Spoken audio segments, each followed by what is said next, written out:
half the time didn't even know what they were buying because some insane movies came in that would never have got a release otherwise. Certainly the titles of the works themselves are a catalogue of depravity. All videos had no classification whatsoever. There was no censorship, effectively. What's up, Vault Dwellers? And welcome back to the third reel of madness with 13 more insane video nasty B-movies. So this is part 3 of an ongoing deep dive into the DPP's infamous hit list, which spawned a moral panic, a bunch of police raids, and one of the most legendary horror watch lists of all time. We've already covered entries from section 1 and 2 in previous videos, and if you missed those blood-splattered episodes, don't you worry. Links are waiting for you at the end of this video. So whether you're here for grindhouse gore, banned Birmingham nudity, or just to see what cinematic filth got the UK's pearls in a twist, this video's just for you. Alright, let's dig up more banned gold.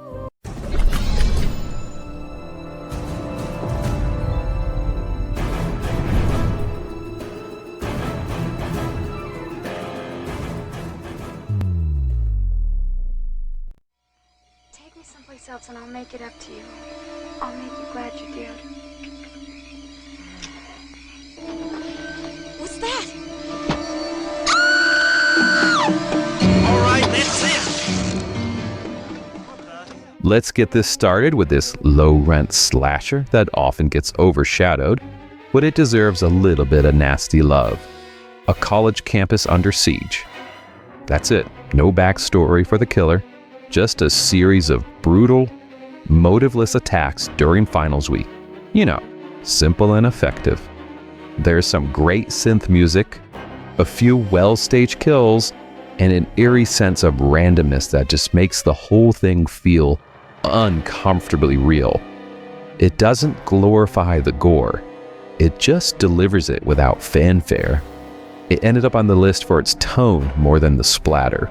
You know, grim, unpredictable, and just weirdly effective.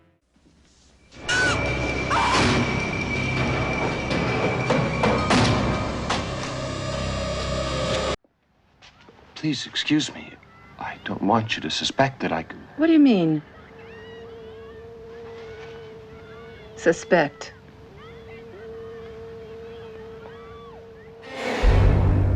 This Spanish shocker, it isn't really about cannibalism.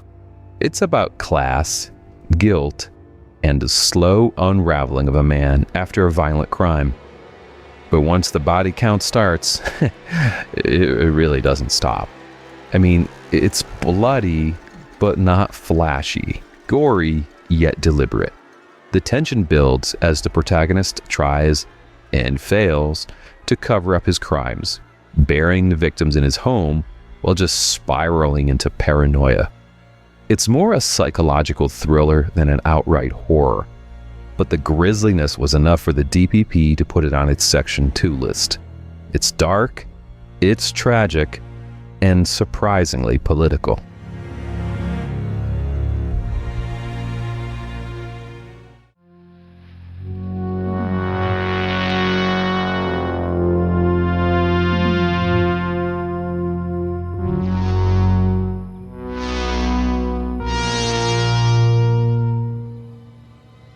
This supernatural shocker starts like a slasher, but it quickly descends into a mirror-themed horror movie with a streak of just weird art house ambition. After witnessing a violent murder as a child, our protagonist grows up haunted, literally, by a cursed mirror that reflects evil and spreads it like airborne trauma. It's part ghost story, part possession movie, with like shards of glass flying through the air to slice up the victims. The director, working with a minuscule budget and a pretty big ambition, serves up synth-heavy scares and lingering shots of suburban malaise.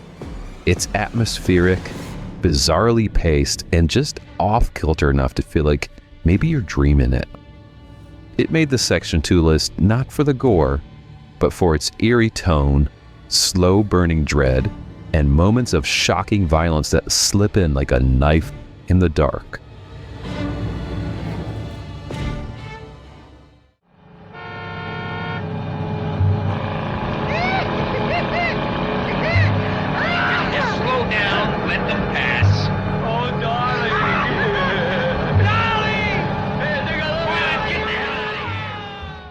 Our Canadian buddies provided this nasty, which is often filed under rape revenge flick, but it plays more like a backwoods straw dogs with a mean streak and a heroine who fights back super hard. This model, she's lured to a country house by a sleazy dentist. Yeah, really. But their weekend is crashed by a gang of redneck psychos looking to destroy just everything in their path. What follows is this tense, brutal game of cat and mouse, with extended scenes of intimidation, assault, and one of the most satisfying revenge payoffs on the whole list.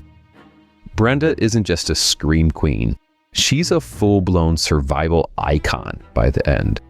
Though it was lumped in with other exploitation flicks on the Section 2 list, it's one of the better acted and better directed films among the Nasties. Still though, its raw violence and themes of sexual assault, they were just too much for the censors of the day.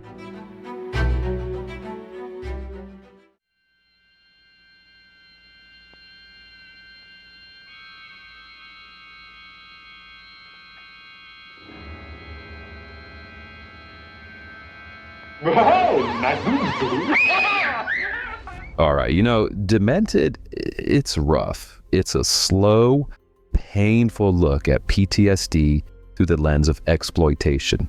This follows a woman who's been institutionalized after a brutal gang assault. She returns home only just to be tormented by a group of teenage boys who break into her house. This turns out to be a pretty big mistake. The film builds in misery until it explodes into this violent, cathartic finale. While it flirts with sleaze, it's really more interested in the psychological horror than anything else. There's a grimy authenticity to the performance, and while it's not fun to watch, it does stick with you. Section 2 flagged this one for its blend of sexual trauma and violence, but it's arguably more disturbing for how real it feels. If you can get past the sluggish middle, the ending delivers one of the most satisfying takedowns in the Nasty lineup.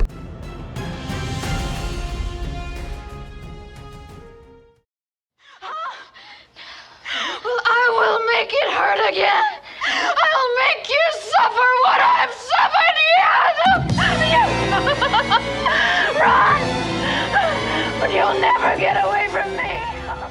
If The Shining, Carrie, an Italian soap opera had an unholy love child, it would be Madhouse. This deeply strange Italo-American hybrid follows Julia, who's a young teacher with a traumatic past. Specifically, her psychotic twin sister Mary, who once tried to kill her and may or may not be dead. Spoiler, she's not dead.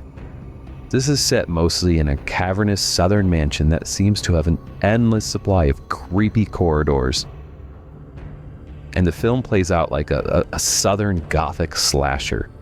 There's a killer on the loose, and Julia's friends are just vanishing. And there's also this terrifying black Rottweiler that might just be Mary's spirit animal or her murder weapon. The director laces the film with dreamlike pacing and off-kilter atmosphere. It's not especially gory compared to the others on this list, but the kills, they're pretty drawn out, unsettling, and punctuated by just weird character beats that feel like they belong on a Jell-O rather than a straight slasher. Madhouse made the Section 2 video nasty list for its intense tone, psychological horror, and occasional burst of violence. Like a power drill scene that just pushes it over the edge. It's underseen, underrated, and totally soaked in early 80s video store dread.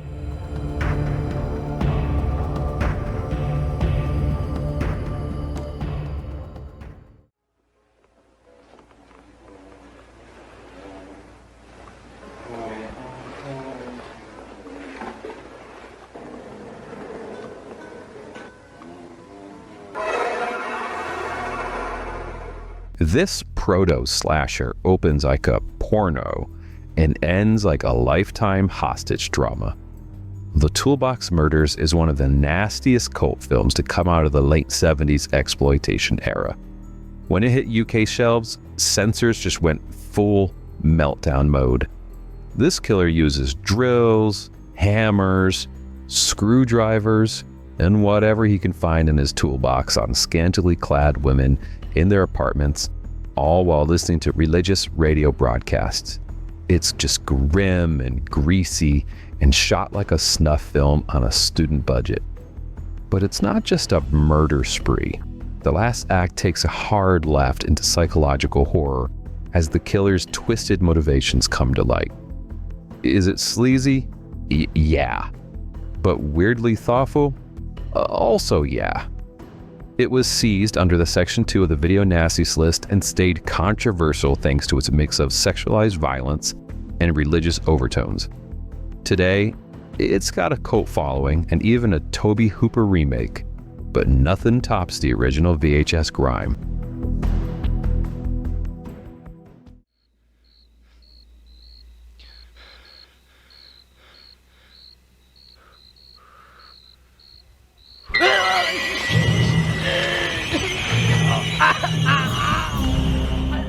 This one is also known as Pranks, and this early slasher is a gritty little shocker that follows students closing down a dorm over break while someone picks them off one by one. There's a drill to the head, a body in a boiler, and enough suspicious shadows to keep you guessing. It's low budget, but weirdly effective, shot with a documentary-style grain that makes it feel way dirtier than it really is. The cast is made up of unknowns, except for Daphne Zuniga, and the pacing builds towards a bleak, downbeat ending. Section 2 status came thanks to its surprisingly nasty kills and its bleak worldview. It's not the goriest of the list, but it's mean, it's moody, and it's pretty effective.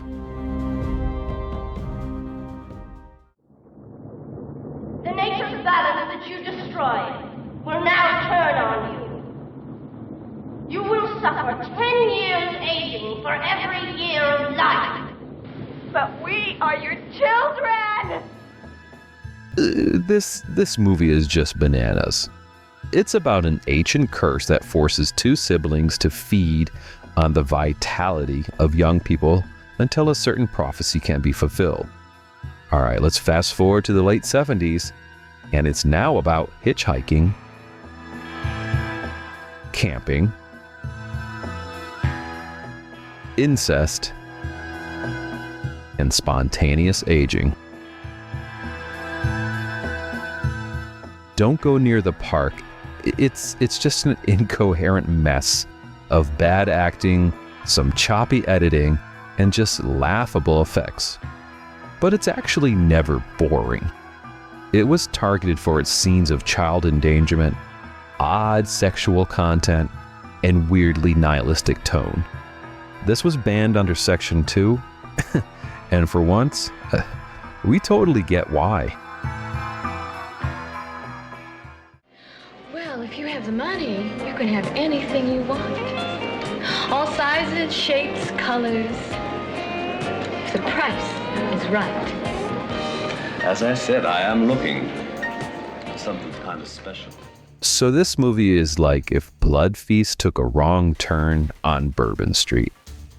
A satanic priest in a three-piece suit is hunting evil women in New Orleans, murdering them ritual style in an underground temple that looks like it was built out of leftover Mardi Gras floats. The killer, he disembowels sex workers to appease an Aztec god, and the film delivers these sacrificial scenes in just slow, squishy detail. Between the latex guts and ritualistic chanting, it's a bloodbath with a straight face, making it that much weirder. The cops investigating the case are just incompetent, drunk, probably both, and the whole thing plays like a fever dream made by someone who saw Maniac and said, what if we just add some beads? This was banned under Section 1, not for its craftsmanship, because that's being generous, but for its unapologetic cruelty and just gleeful misogyny. Still, it's pure grindhouse, offensive, outrageous, and strangely mesmerizing for its sleaze.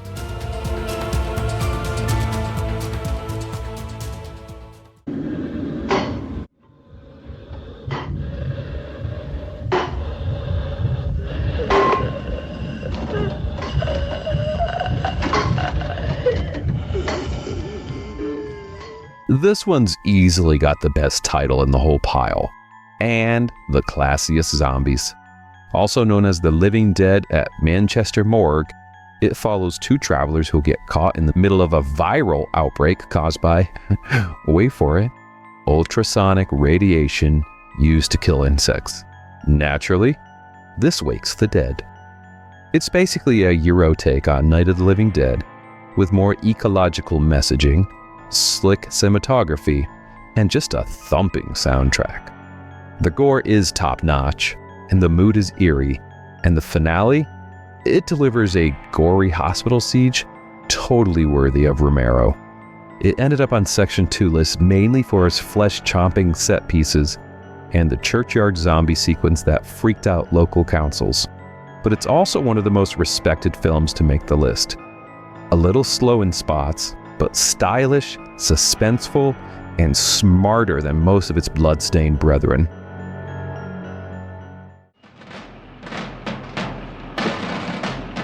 How many this time? 15, Commandant. Raus! Raus! Schnell! Raus, mir! This film is exploitation with a capital E. Ilsa, the she-wolf of the SS, is one of the most infamous women in prison films ever made, and arguably one of the most controversial on the entire Video Nasty list. This is set in a Nazi medical camp, with, really I should say sex dungeon, and Ilsa conducts just gruesome experiments to prove that women can endure more pain than men, when she's not busy sexually dominating prisoners and officers alike. The film practically defines the term Nazi-sploitation. It's just vile and just cartoonily sadistic, and somehow it became a cult sensation. The actor who performs as Ilsa is both over-the-top and oddly commanding, turning her into an exploitation icon, complete with whip and jackboots. This was banned under Section 3, and Ilsa wasn't technically prosecuted like the Section 1 titles, but it was widely condemned and often seized for its relentless barrage of just sex, torture, and sleaze. The historical setting only made things just more inflammatory. This is not for the faint of heart, or really good taste, but it's essentially Video Nasty history, a poster child for the kind of film that pushes censors over the edge.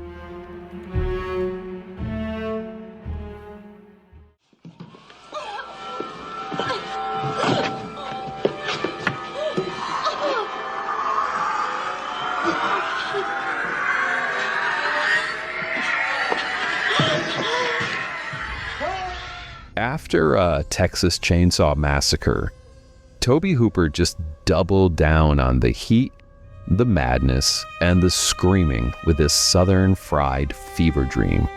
This is set in a swampy hotel run by a deranged man and his pet crocodile.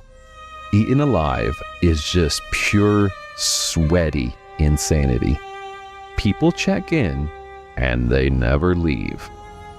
Not because of ghosts, and not because they're roaches, but because Judd, the scythe-wielding maniac, he just feeds them to his scaly pal. Everything's lit like a red light district nightmare, and the camera just never stops moving. It's loud and ugly and just totally hypnotic. The kills are brutal, the performances are unhinged. Robert Englund is particularly sleazy in this one, and the whole thing feels like a bad trip through a haunted zoo. This landed on Section 2 for its gore and just relentless violence. And that, dear gorehounds, is another cursed chapter in the forbidden saga of Video Nasty B-movies. We've clawed through some Section 1, braved the madness of some Section 2, And we even dipped into the strange swamp of Section 3. But guess what? We're still not done. That's right, more Nasties await. So make sure to check out parts 1 and 2 if you haven't already, and keep your eyes peeled for an upcoming dive into the next reel of cinematic sin. Until then, always rewind, but never repent, and keep it weird, folks.